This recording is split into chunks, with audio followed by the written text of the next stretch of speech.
1991, Jeffrey Keene and his wife Anna were antique hunting in Maryland when he felt drawn to pay a visit to a Civil War battlefield.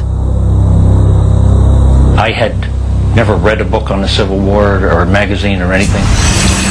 I'd seen a few of the Ken Burns series that came out on PBS and was very impressed with them. The Battle of Antietam claimed the lives of more than 7,000 men in a single day of fighting. And he said, "Let me go explore and you can sit in the car." And he disappeared on me. And never really discussed anything when he came back. I wandered over to the sunken road alone, and all of a sudden I was struck with an anxiety reaction. I couldn't breathe. I started crying. I thought maybe I was having a heart attack. I didn't have any pain. Just a mass of different emotions all traveling through me. So after a while, the feeling subsided a little bit. I can't tell you to this day whether I stood in this spot here for 5 minutes, 10 minutes, or half an hour. But I know when I got up out of the road, I felt like I had run a marathon. Went back to the car. I didn't tell my wife anything because I didn't want to disturb her, and how was I going to explain it to her? I didn't understand it myself. I think Jeffrey didn't talk about it because he didn't know how I would react. And I think he had to put it all together in his own mind. The first clue to what had happened would come 18 months later. At a friend's Halloween party, Jeffrey got a reading from a psychic. She asked me if I believed in reincarnation. And I said, yes. And she said, well, there's kind of a question mark there. And I explained to her about down at the sunken road. And she's nodding her head, and she's saying, yes, that's because you died there. You hung around for a long time. She said, you were hovering over your body, and you were very angry, and you yelled, no. And I said, for some unknown reason, I just said to her, not yet. She says, yes, like not yet. Jeffrey was stunned, but he still had no idea what it all meant.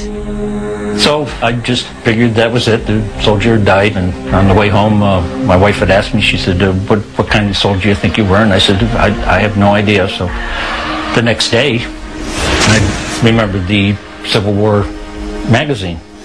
That revelation led him to a second clue. Back in 1991, Jeffrey had bought a Civil War magazine at Antietam, but he had never read it. As my eyes were skimming down the page, they caught a two-word quote, and it said, not yet. The same thing I'd said to the palm reader. And the hair stands up on the back of my neck. So now I read the story that tells about John Gordon with the 6th Alabama. His men were in the sunken road. The Union troops were getting closer. His men wanted to shoot, and he just told them, not yet. He kept yelling at them, not yet, wait for the orders from the center. So I look at the photograph on the page next to the one I'm reading, and it says, General John B. Gordon. And I looked at the face, and I know the face well. The facial resemblance between the two men was striking. Was it possible that Jeffrey Keene was the reincarnation of General Gordon?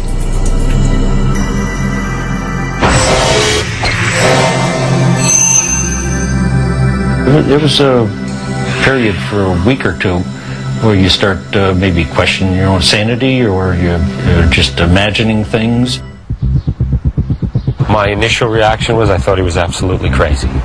The whole idea of reincarnation is not something I'm familiar with, not a part of my belief system, not something what you would associate with your average firefighter. Put yourself in my place. There's two things you can do. Forget about it, or look into it. Jeffrey kept looking and kept finding clues. I have markings on my face in 3 places where Gordon was wounded during the Civil War. He was hit under the left eye, and it blew the right side of his face apart, under the right lighting conditions, because these are subtle. Some people call them birthmarks. I don't remember having them from birth. While a dermatologist and a facial recognition expert determined that the two faces were not a total match, they did find similarities between Jeffrey and General Gordon.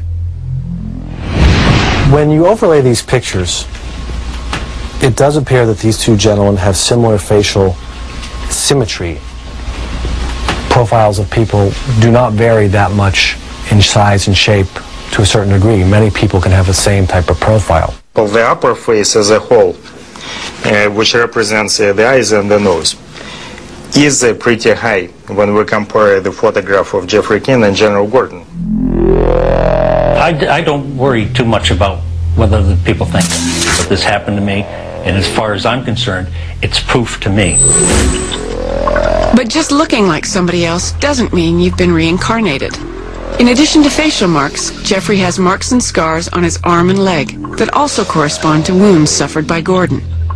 But most important to Jeffrey were a few significant coincidences linking his life with Gordon.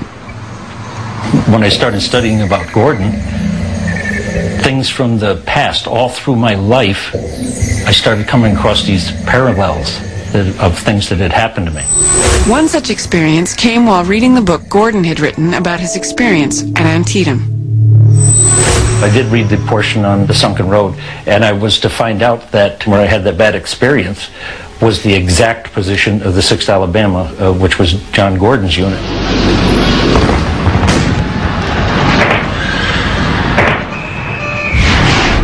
Perhaps the most convincing piece of evidence came with a parallel experience that happened the night Jeffrey turned 30. An experience he'd never been able to explain until he learned about the day General Gordon was wounded at Antietam. I was in the fire department at that time, went to the VFW with my brother and some of the other firefighters. At 12 o'clock at night, it became September 9th, my 30th birthday. And when we were leaving, I got such a horrendous pain in my jaw and down into my neck and everything that I told my brother to get me to the hospital. I did EKGs, all kinds of tests, blood pressure, this, that. After a few hours, the pain subsided, went away. That was it. We obtained records from Jeffrey's visit to Norwalk Hospital on September 9th, 1977. And the doctor's report confirmed Jeffrey's story. Gordon was born in 1832. The Battle of Antietam was fought in 1862. He was 30 years old when he was shot through the face. So here I ended up in the hospital on my 30th birthday with pains that mimicked the worst wound that Gordon received at Antietam when he was 30 years old. For Jeffrey, it was the final proof that he had been General John B. Gordon in a previous life.